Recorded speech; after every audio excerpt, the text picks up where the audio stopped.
नमस्कार भाइ बहिनीहरू, म तपाईहरुको होस्ट लक्ष्मण ओली। अब आज हामी के पढ्न गइरहेको छौं भन्दाखेरि इंग्लिश कक्षा 12 मा चाहिँ के आउँछ, कस्तो कस्तो क्वेशन आउँछ र इंग्लिशमा चाहिँ हामीले 75 मा कसरी 70 भन्दा माथि ल्याउने भनेर चाहिँ भिडियो बनाएका छौं। अब हामीले यसमा सुरुमा त सबै विद्यार्थीहरूलाई के भन्न चाहन्छु भनेमा धेरैजसो विद्यार्थीहरूले इंग्लिश अलि कसैलाई सजिलो लाग्ने हुन्छ, कोही कोही भाइ बहिनीहरूलाई चाहिँ अप्ठ्यारो लाग्छ। तर यो एकदमै सजिलो विषय हो। आज हामी यस भिडियो मार्फत हजुरहरूलाई चाहिँ के यसमा कन्टेन्ट छ, के कति मार्क्समा के आउँछ भनेर चाहिँ भन्न गइरहेको छु है त। ल हेरौँ, सुरुमा हाम्रो हुन्छ रिडिङ। रिडिङबाट हाम्रो 35 मार्क्स सबैभन्दा धेरै यहाँ रिडिङबाट आउँछ। अनि अर्को हुन्छ राइटिङ। राइटिङबाट 25 मार्क्स हुन्छ, सजिलो हुन्छ। ग्रामर र भोकाबुलरीबाट 15 मार्क्स आउँछ, यो पनि एकदमै सजिलो हुन्छ, तर यसलाई छोड्नु हुँदैन। ल अब रिडिङबाट के आउँछ भनेर चाहिँ डिस्कस गरौँ है त। यसमा के आउँछ भन्दाखेरि हाम्रो रिडिङबाट 3टा टाइपका क्वेशनहरु आउँछ। एउटा भनेको अब के आउन सक्छ, अब मल्टिपल चोइस क्वेशन आउन सक्छ, यो भनेको 5 मार्क्सको हुन्छ, 5 वटा आउँछ, एक मार्क्स गएर। अनि ट्रू फल्स नट गिभन आउन सक्छ, सेन्टेन्स कम्पिटिसन भनेर आउन सक्छ, म्याचिङ अर्डरिङ भनेर आउन सक्छ, सर्ट एन्सर क्वेशन भनेर आउन सक्छ। 3टा आउँछ, यतिमा चाहिँ 3टा आउने हो। हामी अरूलाई यो भन्दा बाहिर आउँदैन है। यति हेर्यो भने हाम्रो यो 15 मार्क्स फिक्स आयो। यो अलि हामीले चाहिँ अनसिन प्यासेजबाट आउने हो। यो चाहिँ हामीले धेरैजसो हेरिन्न, देखिन्न, अहिलेसम्म नदेखेको आउन सक्छ लगभग है, त्यही भन्ने गरिन्छ। तर अब रिसर्च गरेपछि त आउन पनि सक्छ, ठिक छ, केही भएन यो। अनि अर्को भनेको हाम्रो के छ भन्दाखेरि टेक्स्ट बेस्ड क्वेशन आउँछ, 20 मार्क्सको आउँछ यहाँबाट।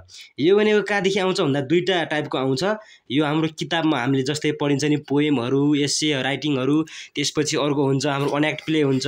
सबैभन्दा सजिलो पनि हुन्छ, हामीले चाहिँ युट्युबमा भिडियो हेरेर पनि गर्न सकिन्छ यो, अथवा स्कुलमै बुझेको छ भने गर्न सकियो। हामीलाई एउटा टाइप हुन्छ सर्ट एन्सर क्वेशन आउँछ, 10 मार्क्सको आउँछ, कति 5 वटा 2 मार्क्सको। यो भनेको हामीले केही पनि गर्नु पर्दैन, सिधै डाइरेक्ट जे सोधेको छ त्यति भन्ने हुन्छ। अनि अर्को हुन्छ हाम्रो लङ एन्सर क्वेशन हुन्छ, जो चाहिँ 2टा हुन्छ, 5 मार्क्स 10 मार्क्सको आउँछ। एकदमै सजिलो हुन्छ यो सबै। जस्तै कसरी सोध्छ क्वेशन भन्दाखेरि अब हाम्रो क्वेशन जसरी कसरी सोध्छ भन्दा 1 नम्बरमा भयो अब चरित्र चित्रण गर्नुहोस् भनेर सोध्छ। त्यसको चरित्र कस्तो थियो, के थियो भनेर चाहिँ हामीलाई यस्तो सोध्न सक्छ। अनि अर्को हुन्छ भनेको अब यसको मेन पोइन्ट के हो त, अब यसको मेन पोइन्ट के हो, यसको सार लेख्नुहोस् भनेर चाहिँ त्यसरी चाहिँ सोध्न सक्छ हामीलाई। अर्को हुन्छ हाम्रो के हुन्छ भन्दाखेरि जजमेन्ट गर्, जस्तै के भन्न खोजेको हो त, जस्तै जज गर्ने के, अब आफूले आफ्नो विचार व्यक्त गर्न जस्तै भन्न पनि सकिन्छ, यसै आउँछ। अनि अर्को हुन्छ हाम्रो के हुन्छ भन्दा कम्पेयर गर्ने। जस्तै हाम्रो अब हजुरलाई थाहा नै छ, पहिलो च्याप्टरमा नाइबरहुड भन्ने चाहिँ एउटा हाम्रो स्टोरी छ। त्यसबाट चाहिँ कपल र नाइबरको चाहिँ के छ सम्बन्ध, के छ दुईटाको भनेर दुईटालाई जज गर्नुहोस् भनेर चाहिँ हामीलाई आउन सक्छ हैन। अर्को कम्पेयर गर्न आउन सक्छ। अनि त्यसपछि अर्को भनेको हाम्रो व्याख्या गर्ने हुन्छ। अनि अर्को भनेको हाम्रो विश्लेषण गर्ने हुन्छ।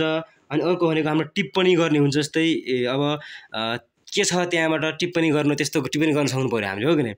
अनि यति गरेपछि हाम्रो 20 मार्क्स, 20 मा कम्तीमा पनि हामीले 19-18 चाहिँ हान्नै पर्छ ए प्लस हान्नको लागि, यति चाहिँ गर्नु पर्यो। अनि अर्को हुन्छ हाम्रो राइटिङ। यो भनेको त सबैभन्दा महत्त्वपूर्ण पनि हो, सबैभन्दा सजिलो पनि हो, सबैभन्दा अप्ठ्यारो पनि हो नपढेपछि है त। फेरि पढ्न चाहिँ पर्यो, फेरि त्यो हावातालमा गएर लेखेर यसै लेख्नु त हो भनेर कच्चागत लेखेर केही त्यहाँ हुनेवाला छैन। अब म हेर्छु के आउँछ भन्दा 3टा टाइपको क्वेशन हामीलाई सोध्छ। के सोध्छ? 3टा टाइपको क्वेशन। ल टाइप एमा के सोध्छ भन्दाखेरि 7 मार्क्सको आउँछ। यसमा हामीले सोध्ने भनेको प्याराग्राफ राइटिङ सोध्छ, समय राइटिङ सोध्छ, न्युज स्टोरी सोध्छ, नोट टेकिङ सोध्छ, यस्तै सोध्ने हो। यति गरी कम्तीमा पनि हामीले 150 वर्ड चाहिँ लेख्न पर्यो फेरि यतिमा चाहिँ। यति गरी 7 मजाले पाइन्छ। यो राम्रोसँग चाहिँ हेर्न पर्यो यति कुरो। अनि अर्को टाइप कति हुन्छ, 8 मार्क्सको आउँछ। यसमा चाहिँ हाम्रो धेरैजसो हामीले पहिलेदेखि लेख्दै आएको सिम्पल लेटर जस्तै हो। धेरैजसो सिम्पल लेटर जस्तै अब personal letter, job application, letter to एडिटरलाई लेटर लेख्ने, बिजनेस लेटर, अनि इमेल, यस्तै सोध्ने टाइपको सोध्छ। 180 चाहिँ कम्तीमा लेख्न पर्यो यति है त। यो केही हुन्न, फर्मेट घोक्ने हो। यो यस्तै अनुसार आउँछ, इजी हुन्छ, केही फरक पर्दैन।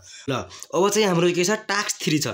टास्क 3 मा के आउँछ भन्दाखेरि सबैभन्दा भारी, हाम्रो यसबाट सबैभन्दा भारी 10 मार्क्सको आउँछ।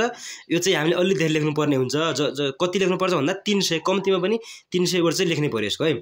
अनि यसमा के आउँछ भन्दा एससी आउँछ। अब हामीले पहिलेदेखि सानै क्लासदेखि एससी लेख्दै आएको हो। यसो राम्रोसँग देख्नु पऱ्यो होइन। 12मा पढ्ने भनेपछि अलि यसको चाहिँ फर्मेट मिलाइराख्नुपर्छ है। अनि अर्को ट्राभलग हुन्छ, मेमोइर्स आउँछ, बुक अथवा फिल्म रिभ्यू आउनसक्छ, अनि बायोग्राफी आउनसक्छ, अनि डायरी इन्ट्री, प्रेस रिलिज जस्ता चाहिँ यति हेरेपछि हाम्रो 10मा 10 कसरी रोक्दैन है। कोही माइक लाले पनि रोक्नु सक्दैन हामीलाई। यति चाहिँ गर्न सक्नु पऱ्यो। अनि त्यसो अर्को छ हाम्रो ग्रामर एन्ड भोक्याबुलरी। यो भनेको त सबैभन्दा इजी। ग्रामर एन्ड भोक्याबुलरी 15 मार्क्सको आउँछ। यो चाहिँ 10 मार्क्सको, यो चाहिँ 5 मार्क्सको गएर हामीलाई 15 मार्क्स आउँछ। यसबाट हामीले 15मा 15 ल्याउनुपर्छ। सबैभन्दा इजी हो यो चाहिँ। हजुरहरू अरूको साथीहरूले सिकाउँछ, लास्ट 10 मिनट सोध्छु भने छोड्ने चाहिँ गर्दै गर्नु भएन। जस्तै हामीले पहिलेदेखि पढिआएको कुरा हो यो त। अब एडजेक्टिभ भन्ने हुन्छ, एडभर्ब हुन्छ, प्रिपोजिसन हुन्छ, टेन्स, कन्जक्सन, भोइस, यस्ता त हामीले पहिलेदेखि 7 क्लास 8 क्लास 9 क्लास 10 क्लास पढ्दै आएको कुरो हो कि न यो। अब यसलाई अब हेर्न पऱ्यो, राम्रोसँग हेर्न पऱ्यो कसरी यति यही फर्मेट अनुसार चाहिँ एबिसिडी गएर 10 वटा आउँछ। यही फर्मेट हेरेपछि यति गरेपछि हाम्रो ग्रामरबाट यति भागबाट चाहिँ 10 आयो। अर्को छ हाम्रो चाहिँ भोक्याबुलरी छ। भोक्याबुलरी भनेको चाहिँ सबैभन्दा इजी हाम्रो। यो इङ्ग्लिसबाट सोध्ने 5 मार्क्स फ्रीमा दिने भनेको यही हो। यसबाट चाहिँ बिगार्नै भएन। 5मा 5 चाहिँ जसरी पनि ल्याउनु पऱ्यो। अब योमा हामीलाई 5 वटा क्वेसन सोध्छ, एक मार्क्सको। कतिवटा सोध्छ भन्दाखेरि 5 वटा सोध्छ। जस्तै अब साउन्ड सिस्टम इन इङ्ग्लिस भयो, यो चाहिँ हाम्रो थिएन 11मा, अहिले 12 मात्रै राखिदिएको छ। अब केटाकेटीहरू तिमीहरूले चाहिँ यसलाई आफ्नो बुकमा छ, इङ्ग्लिस बुकमा टेबल छ, त्यो टेबल चाहिँ राम्रोसँग हेऱ्यौ र बुझ्यौ भने यसबाट 1मा 1 चाहिँ आउँछ। मजाले यति हेरेपछि हुन्छ है त, क्लियर कट भयो यो चाहिँ। अनि अर्को छ हाम्रो भोक्याबुलरी स्टडी। यसमा चाहिँ सबैभन्दा इजी हो, यो पनि इजी नै हो। जस्तै अब भवेल साउन्ड, अब यही आयो यो गनेर कसो गरेर यसलाई पनि मिलाउन सकिन्छ। यो पनि सजिलो छ। सफिक्स प्रिफिक्स, यो भनेको झन् पहिलेदेखि पढ्दै आएको हाम्रो 8को 9को 10को यिनी नेपालीमा थियो। अब उपसर्ग प्रत्यय भन्ने त हामीलाई थाहै छ। प्रिफिक्स भनेको पहिले अगाडिको नै, अनि सफिक्स भनेको पछाडिको हो। अनि अर्को सोध्छ हामीलाई अब डिक्सनरी युज। डिक्सनरीको युज एबिसिडी एदेखि जेडसम्म त हामीले पहिले थाहा छ। सुरुमा के पर्छ त, एबाट आउनु पर्छ कि बीबाट आउनु पर्छ के छ भने यस्तै चाहिँ हाम्रो एरेन्ज गर्ने जस्तै हो क्या यो भनेको चाहिँ। अनि अर्को छ हाम्रो एडम एन्ड फ्रेजल भब्स भनिन्छ। यसबाट पनि हाम्रो सबभन्दा इजी हो। यो पनि त शब्दवर्गहरू पदवर्गहरू हामीले पहिलेदेखि पढ्ने आएको हो, त्यसलाई इङ्ग्लिसमा मात्रै बनाएको हो। यति गरेपछि हाम्रो 5मा 5 कसैले पनि रोक्न सकेन। यति गर्न पर्यो। अनि अर्को कुरो के भन्न चाहन्छु भन्दा म तपाईँहरूलाई, अब मेरो यस युट्युब च्यानलमा नयाँ हुनुहुन्छ भने हजुरले सब्सक्राइब गर्नु होला, लाइक गर्नु होला, र यो चाहिँ हजुरलाई अप्ठ्यारो लाग्छ भने, यसको डिटेल भिडियो चाहिन्छ भने कमेन्ट गर्नु होला। हजुरहरूले एकजनाले पनि, कोही केटाकेटी एकजनाले पनि मलाई कमेन्ट गर्नुभयो भने म त्यसको बारेमा डिटेल भिडियो बनाएर हजुरलाई क्लियर कट पारिदिनेछु, बाचा खान्छु। अब हजुरहरूलाई म शुभकामना पनि दिन चाहन्छु, किनभने हजुरको अब यानिबी जस्तो बोर्ड इक्जाम होइन, इङ्ग्लिस अब इक्जाम हो, आउँदैछ, नजिकै आइसकेको छ। अब हजुरहरूलाई मैले किन यस्तो भनेको भन्दा हजुरहरूले यसले भने चाहिँ हावा विश्वास पनि नलाग्न सक्छ। तर मेरो विश्वास लाग्दैन भने हजुर रिसर्च पनि गर्न सक्नुहुन्छ। अहिलेको जमानामा गुगल गर्न सक्नुहुन्छ। सबै यही फर्मेटबाट नै आउने हो। यति गरेपछि हाम्रो 75मा 77 त इजी आइहाल्यो, इजी नै आइहाल्यो। यति मैले भिडियो बनाएँ, हजुरले यदि भिडियो हेर्नु भने त आइहाल्यो क्या, इजी आइसक्यो अब त। अनि त्यसपछि अब हजुरहरूले के गर्नु पऱ्यो भन्दाखेरि राम्रोसँग पढ्नु पऱ्यो। हजुरको फ्युचर ब्राइट होस् होइन, चम्किलो होस्। अब हजुर त मेरो प्यारा नानी बाबुहरू केटाकेटीहरू होइन, त्यस्तै त हो। राम्रोसँग पढ्नु होला।